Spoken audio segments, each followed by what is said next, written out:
له ومن يضلل فلا هادي له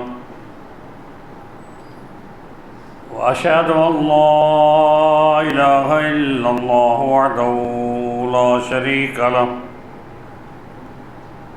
وأشهد أن محمدًا عبده ورسوله وصفيه وخليله أرسله بالحق بشيرا ونذيرا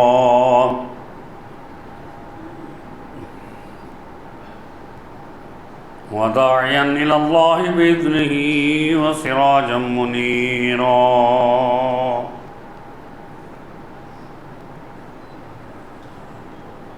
من يطع الرسول فقد أطاع الله ومن يشاقق الرسول من بعد ما تبين له الهدى ويتبع غير سبيل المؤمنين نوله ما تولى ونصله جهنم وساءت مصيرا ومن يطع الله والرسول فأولئك مع الذين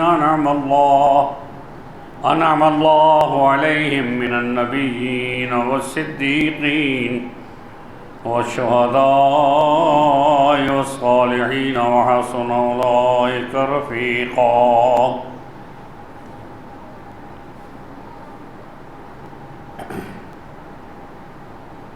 أما بعد فإن خير الحديث كتاب الله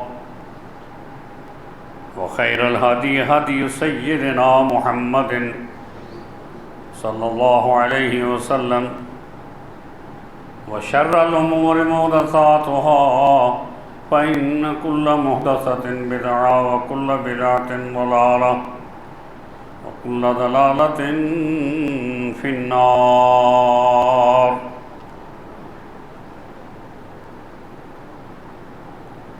أما بعد فأعوذ بالله من الشيطان الرجيم من همزه ونفخه ونفثه بسم الله الرحمن الرحيم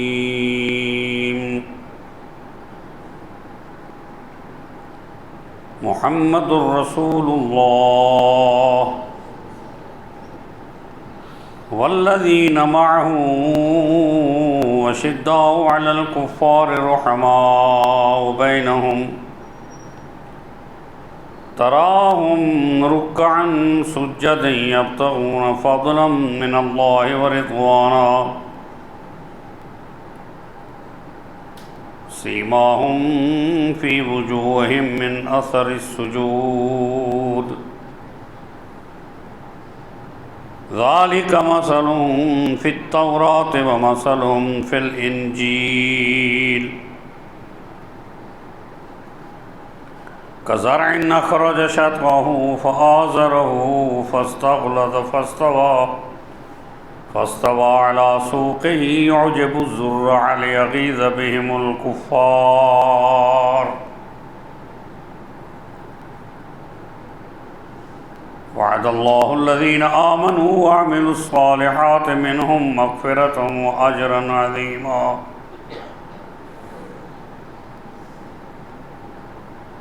قال رسول الله صلى الله عليه وسلم لا تسبوا أصحابي فوالذي نفسه بيده لو أن أحدكم أنفق مثل أحد ذهبا ما بلغ مد أحدهم ولا نصيفه رواه البخاري اما بعد آج کے ہمارے خطبے کا عنوان ہے اصحاب رسول سے محبت،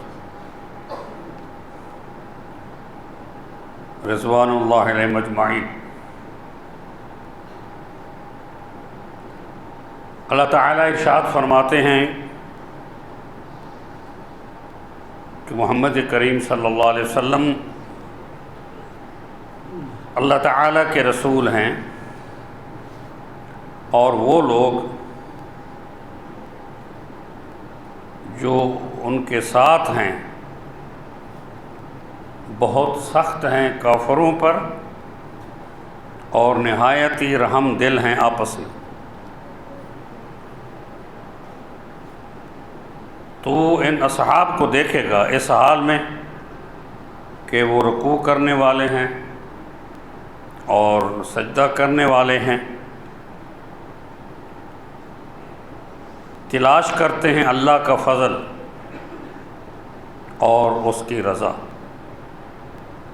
اور ان کی شناخت ان کے چہروں میں موجود ہیں سجدوں کے اثرات کی وجہ سے، یعنی ان کی پیشانیوں پر سجدوں کے نشانات ہیں۔ یہ ہے ان کا وصف تورات میں بھی اور انجیل میں بھی، اور یہ اس کھیتی کی طرح ہیں جس نے نکالی اپنی کوپل، پھر وہ مضبوط ہوئی اور خوب موٹی ہوئی، پھر سیدھی کھڑی ہوئی اپنے تنے پر، خوش کرتی ہے کاشت کرنے والوں کو۔ فرمایا تاکہ وہ غصہ دلائے ان کے ساتھ جو کافر ہیں۔ وعدہ کیا اللہ نے ان لوگوں سے جو ایمان لائے اور انہوں نے نیک اعمال کیے، ان میں سے بڑی بخشش کا اور بہت بڑے اجر کا۔ رسول اللہ صلی اللہ علیہ وسلم نے فرمایا کہ میرے صحابی کو گالی مت دو، مجھے قسم ہے اس اللہ کی جس کے قبضے میں میری جان ہے، تم میں سے کوئی احد پہاڑ کے برابر بھی سونا اللہ کی راہ میں خرچ کرے تو میرے صحابی کا ایک مٹھی بھر جو یا اس سے آدھا جو اس کے برابر نہیں ہو سکتا۔ صدق اللہ و صدق رسولہ۔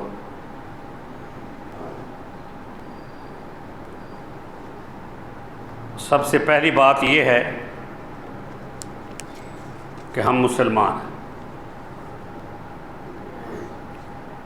اللہ نے ہمیں رسول اللہ صلی اللہ علیہ وسلم کی رسالت اور اصحاب کرام کا وصف بیان کیا ہے قرآن میں، اس لیے ہم اصحاب رسول سے محبت کرتے ہیں۔ کسی بھی صحابی سے ہم نفرت نہیں کرتے، اور نہ ہی اللہ تعالیٰ نے نہ ہی رسول پاک صلی اللہ علیہ وسلم نے ہمیں اجازت دی ہے کہ ہم کسی صحابی سے نفرت کریں۔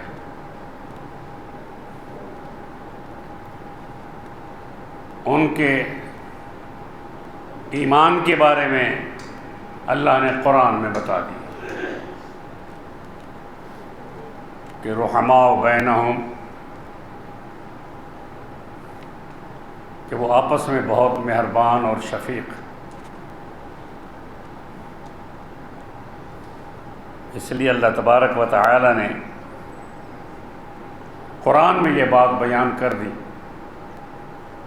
اور رسول پاک صلی اللہ علیہ وسلم نے اپنے فرامین میں یہ بات بیان کر دی کہ میرے صحابہ کا مقام کیا ہے۔ ان کا ایک مٹھی بھر یا آدھا مٹھی بھر جو اللہ کے راہ میں خرچ کرنا تمہارے احد پہاڑ کے سونے کے برابر، وہ سونا اس کے برابر نہیں ہو سکتا، کیونکہ ان کا ایمان، ان کی محبت، ان کا مقام، ان کے تقاضے اللہ نے قرآن میں بیان کر دیا ہے کہ رضی اللہ عنہم ورضوا عنہ، کہ اللہ ان سے راضی ہے اور وہ اللہ سے راضی ہے۔ ظاہر ہے انہوں نے حضور صلی اللہ علیہ وسلم کا ساتھ ایمان قبول کیا، کلمہ پڑھا، جہاد کیا،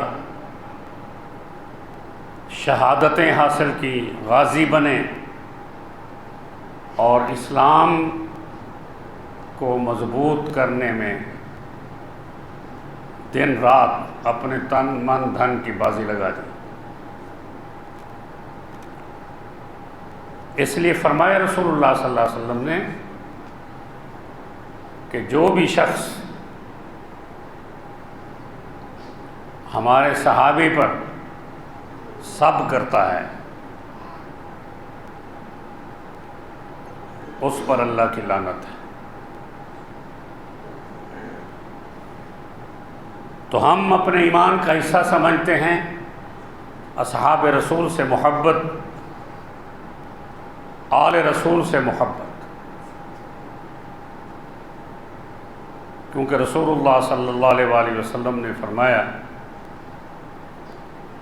کہ ترکت فیکم امرین لن تضلوا بعدی ما تمسکتم بہما کتاب اللہ و سنتی، کہ میں اپنے بعد دو چیزیں چھوڑ کے جا رہا ہوں،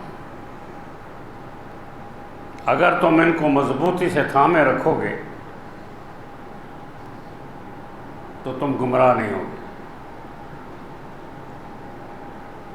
ان کو مضبوطی سے تھام لینا، وہ کون سی چیزیں ہیں؟ اللہ کی کتاب اور محمد کریم صلی اللہ علیہ وآلہ وسلم کی سنت۔ ایک اور روایت میں وعطرتی، فرمایا کہ میری آل، میرا خاندان۔ اس لیے اللہ نے جو قرآن میں فرمایا کہ ان اللہ و ملائکتہ یصلون علی النبی یا ایھا الذین آمنوا صلوا علیہ وسلموا تسلیما، تو ہمیں رسول اللہ صلی اللہ علیہ وسلم نے یہ سکھایا کہ تم پڑھو اللہم صلی علی محمد وعلی آل محمد کما صلیت علی ابراہیم وعلی آل ابراہیم انک حمید مجید۔ حضور کی آل جو ہے وہ آپ صلی اللہ علیہ وسلم کا خاندان ہے، آپ کی ازواج مطہرات ہیں، آپ کی بیٹیاں ہیں، ان کی اولادیں ہیں۔ جب ہم حضور کی آل پر درود نہیں پڑھیں گے تو ہمارا ایمان مکمل نہیں، ہمارا درود مکمل نہیں، ہماری محبت نہیں آل سے۔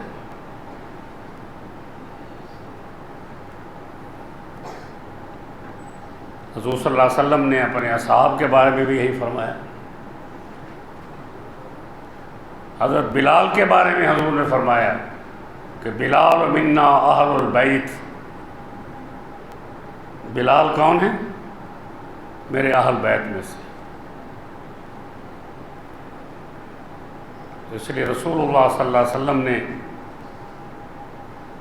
حضرت علی رضی اللہ تعالیٰ عنہ کے بارے میں بتایا، آپ کا فرمان ہے من کنت مولاہ فہو علی مولا، فرمایا جس کا میں مولا ہوں اس کا علی بھی مولا ہے، یعنی جس کا میں دوست ہوں تو علی بھی اس کا دوست ہے۔ تو اس لیے اللہ بھی مولا ہے اور جبرائیل اور فرشتے بھی مولا ہیں۔ قرآن میں ہے فَإِنَّ اللَّهَ وَمَوْلَاهُ وَجِبْرِيلُ وَصَالِحُ الْمُؤْمِنِينَ، کہ اللہ بھی مولا ہے، ہمارا دوست ہے، فرشتے بھی دوست ہیں، جبرائیل بھی دوست ہے ہمارا، اور مسلمان سارے ایک دوسرے کے دوست ہیں، مولا ہیں ایک دوسرے کے۔ اس لیے یہ جو سکھایا جاتا ہے کہ مولا علی، مولا علی نہیں، مولا محمد صلی اللہ علیہ وسلم، مولا علی، مولا ابو بکر، عمر، عثمان، علی، طلحہ و زبیر، سعد و سعید، عبد الرحمن ابن عوف، جبرائیل اور والملائکہ اور وصالح المؤمنین۔ یہ اللہ نے ہمیں دین سکھایا ہے اس آیت کے تحت کہ رحماء بینہم، وہ آپس میں کیا ہے؟ اللہ نے ہر صحابی کو اپنے اپنے رتبے کے مطابق مقام دیا۔ یہ ہمارے دین کا حصہ ہے، ہمارے ایمان کا حصہ ہے، اور یہ اللہ کا احسان ہے ہم پہ کہ لَقَدْ مَنَّ اللَّهُ عَلَى الْمُؤْمِنِينَ إِذْ بَعَثَ فِيهِمْ رَسُولًا مِّنْ أَنفُسِهِمْ، کہ اللہ کا احسان ہے مومنین پر کہ اللہ نے ان کی جانوں سے، انہی میں سے، ان کے نفوس میں سے حضور صلی اللہ علیہ وسلم کو بھیجا ہے۔ اس لیے تمام مومنین، تمام صالحین، تمام اصحاب رسول ایک دوسرے کے مولا ہیں، دوست ہیں۔ یہ عقیدہ سیکھ لیں، میں نے عقیدہ آپ کو سکھانا ہے قرآن کے مطابق، اللہ نے جو قرآن میں بیان کیا ہے۔ اور پھر یہ کہ حضور صلی اللہ علیہ وسلم نے جب نجران کا وفد آیا تھا مباہلہ کرنے کے لیے، جس کا ذکر سورہ آل عمران کے اندر ہے، رسول اللہ صلی اللہ علیہ وآلہ وسلم حضرات حسنین اور حضرت خاتون جنت اور حضرت علی کو لے کر آئے، اور آپ نے ان کو اپنے سامنے بٹھا کر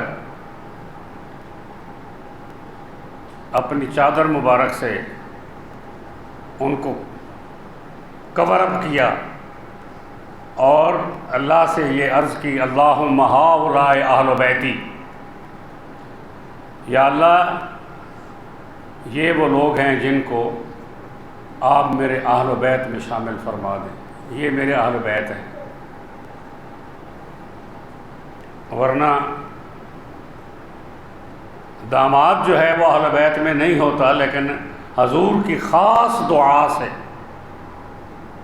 صحابی ہونے کے ناطے سے ان کو اہل بیت میں شامل کیا گیا۔ اور حضرت خاتون جنت کی جو حدیث میں آتا ہے کہ رسول اللہ صلی اللہ علیہ وسلم نے فرمایا کہ میری بیٹی فاطمہ جنت الفردوس میں عورتوں کی سربراہ ہوں گی، نوجوان عورتوں کی، اس وقت سب عورتیں نوجوان ہوں گی جنت میں، اور فرمایا کہ میرے حسنین جو ہیں یہ جنت میں نوجوانوں کے سردار ہوں گے، کیونکہ انشاءاللہ سب لوگ جو ہیں وہ نوجوان ہوں گے، وہاں ان کے سردار ہوں گے۔ رسول اللہ صلی اللہ علیہ وسلم نے فرمایا کہ جس نے ان دونوں سے محبت کی اس نے میرے سے محبت کی، جس نے ان دونوں سے بغض رکھا اس نے میرے ساتھ بغض رکھا۔ صحابہ کے بارے میں بھی فرمایا، لا تسبوا صحابی، حضرات حسنین کے بارے میں بھی فرمایا کہ یہ ہما ریحانتایا، کہ یہ میرے خوشبودار پودے ہیں۔ حضور ان سے محبت کرتے تھے، اور حضور صلی اللہ علیہ وسلم ان کو کندھوں پر بٹھاتے تھے، ان سے پیار کرتے تھے۔ آپ کو حدیث میں نے بیان کی تھی گزشتہ جمعہ میں کہ جب وہ دونوں آ رہے تھے مسجد نبوی میں تو لمبا کرتا تھا جس کی وجہ سے وہ گر رہے تھے، تو حضور صلی اللہ علیہ وآلہ وسلم نے خطبہ چھوڑا، خطبہ چھوڑ کر نیچے اتر کر گئے اور ان دونوں کو اٹھا کر لے آئے، اور ان کو ممبر پر بٹھایا اور قرآن کی آیت پڑھی، انما اموالکم و اولادکم فتنۃ، آزمائش ہیں، لیکن میں نے خطبہ کوئی عام بچوں کے لیے نہیں چھوڑا، یہ دونوں میرے بچے جو ہیں یہ سردار ہیں، یہ سید ہیں، اور اللہ تعالیٰ سے میں امید کرتا ہوں کہ اللہ تعالیٰ جو ہے وہ ان کے ذریعے سے مسلمانوں میں صلح کرا دے گا، مسلمانوں کے دو گروہوں کے درمیان صلح کرا دے گا، اور حضور کی یہ بات سچ ثابت ہوئی۔ حضرت حسن رضی اللہ تعالیٰ عنہ نے اپنی خلافت چھوڑی اور حضرت معاویہ رضی اللہ تعالیٰ عنہ کے سپرد کی، ان سے صلح کر۔ اگر حضرت حسن کی ہوئی صلح آپ کو پسند نہیں ہے، اللہ کو تو پسند ہے، حضور کو تو پسند ہے۔ اور جنگ جمل میں اما عائشہ صدیقہ رضی اللہ تعالیٰ عنہ اور حضرت علی رضی اللہ تعالیٰ عنہ کے درمیان جو جنگ ہوئی اس کی بھی صلح حضرت حسن نے کی رضی اللہ تعالیٰ عنہ۔ اما عائشہ اپنے خیمے میں بیٹھی تھی تو فرمانے لگی مجھے حضور کی خوشبو آ رہی ہے۔ تھوڑی دیر بعد حضرت حسن داخل ہوا تو آپ نے فرمایا میں آپ کو سچ نہیں کہہ رہی تھی کہ مجھے حضور کی خوشبو آ رہی ہے، کیونکہ حضرت حسن سے حضور کی خوشبو آتی تھی۔ اور یہ دونوں حسنین جو ہے شبیہ بالنبی، وہ نبی پاک صلی اللہ علیہ وسلم کی شکل نظر آتی تھی ان میں، کہ یہ حضور کے شکل کے ساتھ مشابہت رکھتے ہیں۔ تو جب یہ مقام ہے، صحابہ کا بھی یہی مقام ہے، اور پھر یہ ہے کہ ہماری جو تاریخ ہے حضور کے دور کی اور حضور کے وفات کے بعد کی جو تاریخ ہے، جو احادیث میں موجود ہے کہ رسول اللہ صلی اللہ علیہ وسلم نے فرمایا کہ خیر القرون قرنی، سب سے بہترین زمانہ میرا ہے، ثم الذین یلونہم، پھر میرے اصحاب کا زمانہ ہے میرے بعد۔ اس وقت بھی صحابہ حضور کے ساتھ ہیں، اور حضور کی وفات کے بعد بھی صحابہ حضور کے ساتھ ہیں، اور پھر فرمایا ثم الذین یلونہم، پھر اس کے بعد تابعین کا دور آتا ہے، وہ بھی بہترین دور ہے۔ اس لیے شہادتوں سے اسلام کی تاریخ لکھی گئی ہے۔ سب سے پہلے جو شہادت ہوئی مکے میں حضرت عمار بن یاسر کے خاندان کی ہوئی، جن کو ابو جہل نے اپنے اونٹوں سے باندھ کر ان کی ٹانگوں کو اور ان کو ٹکڑے ٹکڑے کروا دیا تھا۔ تو حضور صلی اللہ علیہ وسلم نے فرمایا صبرا یا آل یاسر فإن موعدکم الجنہ، اے آل یاسر صبر کرو، جنت تمہارا انتظار کر رہی ہے، یہ اللہ کا وعدہ ہے۔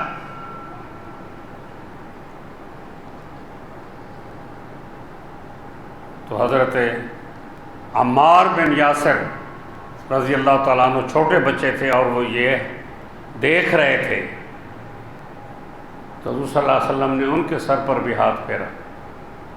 جب بدر کے مارکے میں ابو جہل مارا گیا، دو بچوں سے،